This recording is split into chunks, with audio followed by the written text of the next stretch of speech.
अच्छा पेट दिख रहा था अंदर सारा पतली लगूंगी अरे भाई मूव हो गया है।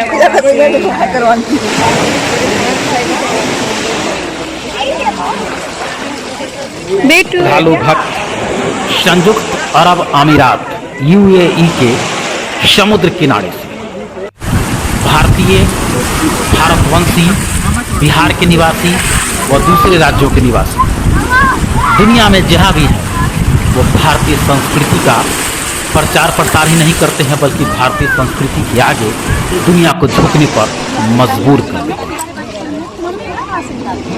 संयुक्त अरब अमीरात में समुद्र का सीना चीरकर जब भक्ति की धारा बहती है तो समुद्र भी नतमस्तक हो जाता है। दुनिया की सभी नदियां, सभी समुद्र नतमस्तक है इन व्रती नदियों। जय करो बेटा, जय करो। Yes, very good.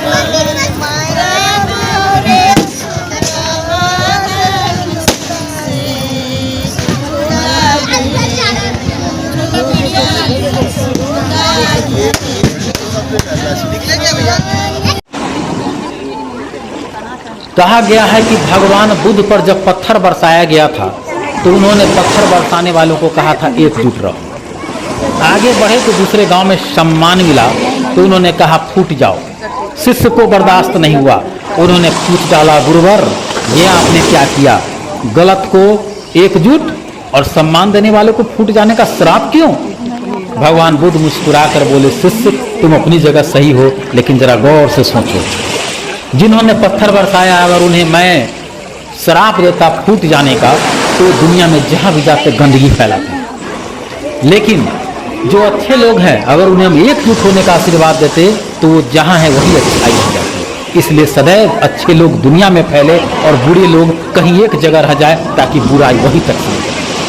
ये कथन सत्य होता है इस दृश्य को देखकर। ये हिंदुस्तान के निवासी हैं, ये भारत के निवासी हैं, ये बिहार के निवासी हैं, हर राज्य के निवासी हैं और दुनिया में जहाँ भी होते हैं ये अच्छे भारतीय भारत का नाम गर्व से ऊंचा करते हैं, दुनिया को नतमस्तक करते हैं, समुद्र का सीना चीर कर भक्ति की धारा बहा देते हैं। इसलिए कहा गया है कि सदैव अच्छे लोग दुनिया के कोने कोने में जाए और धारा भक्ति की धारा बहाए, श्रद्धा भक्ति की धारा बहाए, इंसानियत को जीवंत रखें। और ये भारतीय ही हैं जो दुनिया में इंसानियत का मिसाल है, दुनिया में इंसानियत को जीवित रखे हुए हैं और धर्म भक्ति संस्कार को जीवित रखे हुए हैं। क्योंकि ये देश ऐसा है जहाँ विभिन्न धर्मों के लोग होते हैं, विभिन्न मौसमें होती हैं, लेकिन ये हिंदुस्तान की खासियत है कि आपसी एकता और प्रेम से सदा इसका झंडा बुलंद रहता है।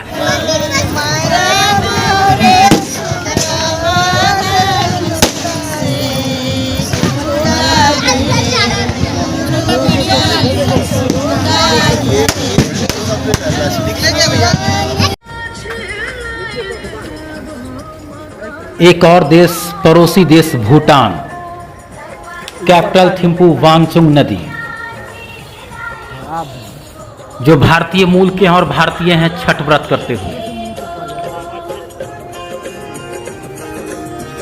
हम आपको पहले भी बताते रहे हैं जो हमारे पास संसाधन है, एक सामान्य जो सुविधा है हम उसके अंदर रहते हुए पूरा प्रयास किए हैं, जो हमारी क्षमता है उससे कहीं अधिक हमने पूरा प्रयास किया है कि हम आपको व्रत का नज़ारा दिखला सकें। सब कुछ संभव नहीं है, हर जगह संभव नहीं है, लेकिन जो हमसे हो पाया हमने प्रयास किया। इस वक्त विदेशों का दृश्य है, ये भूटान का दृश्य है। इससे पहले इसी पोस्ट में संयुक्त अरब अमीरात को आप देख रहे थे, इस वक्त भूटान को देख रहे हैं। भारत के दूसरे राज्यों का भी हमारे पास वीडियो है, पोस्ट जो हमारे जनता के जरिए या रिपोर्टर के जरिए भेजा गया है।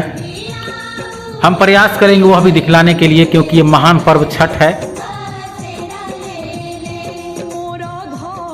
बेहद ही भक्ति का माहौल सिर्फ भारत के अंदर ही नहीं बल्कि भारत के अंदर भी, बिहार का खासकर बिहारी संस्कृति से जुड़ा है ये पर्व, लेकिन अब दुनिया में रोशनी फैला रहा है।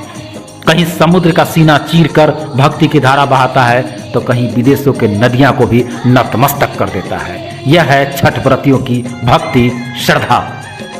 आत्मसात कीजिए ऐसे दृश्यों को और विदेश में रहने वाले लोगों के साथ थोड़ी देर के लिए खड़े हो जाइए, देखिए इन दृश्यों को, क्योंकि ये आपके अपने हैं जो दुनिया में भारतीय संस्कृति का पताका लहरा रहे हैं, झंडा फहरा रहे हैं और हमारे झंडा को बुलंद कर रहे हैं, हमारे नाम को रोशन कर रहे हैं, हमारे भक्ति श्रद्धा को जीवंत रखे हुए हैं।